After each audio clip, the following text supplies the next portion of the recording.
കുറച്ച് ദിവസത്തെ വെയിലിന് ശേഷം ദേ വീണ്ടും മഴ തിരിച്ചെത്തിയേക്കാണ് കേട്ടോ. ഇന്ന് രാവിലെ മുതൽ നല്ല മഴയായിരുന്നു. അപ്പോൾ മഴ ഒന്ന് തുറന്നപ്പോൾ ഞാൻ ചെടികളൊക്കെ ഒന്ന് നോക്കാൻ വേണ്ടി ഇറങ്ങിയതാണ്.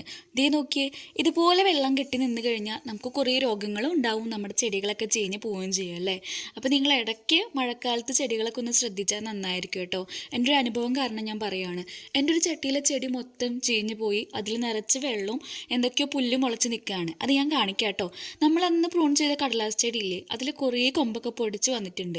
ഒരു 5-6 മാസം കഴിഞ്ഞാൽ ഒന്നുകൂടെ പ്രൂൺ ചെയ്ത് കൊടുക്കാം കേട്ടോ. അപ്പോൾ അടുത്ത സീസണിലേക്ക് നിറയെ പൂക്കൾ നമ്മളെ കാത്തിരിക്കും. അപ്പോൾ ഞാൻ ചെടി പോയ കാര്യം പറഞ്ഞില്ലേ, എൻ്റെ ഒരു ചട്ടിയിൽ ഏത് ചെടിയാണ് ഉണ്ടായിരുന്നതെന്ന് എനിക്ക് കൃത്യമായിട്ട് ഓർമ്മയില്ല കേട്ടോ.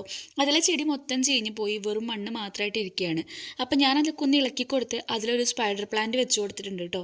മഴക്കാലത്ത് ചെടികളൊക്കെ നോക്കാൻ നല്ല എളുപ്പമാണെന്ന് വിചാരിക്കും, പക്ഷേ മഴക്കാലത്താണ് ചെടികൾക്ക് കുറച്ചുകൂടെ അധികം നമ്മൾ കെയറൊക്കെ കൊടുക്കേണ്ടത്. അപ്പോൾ ഗാർഡനിങ് ഒക്കെ ചെയ്യുന്നവർ ശ്രദ്ധിക്കാൻ മറക്കണ്ട. വെള്ളമൊക്കെ കെട്ടി നിന്നാൽ ചെടികൾ എപ്പോൾ ചീഞ്ഞു പോയെന്ന് ചോദിച്ചാൽ മതി.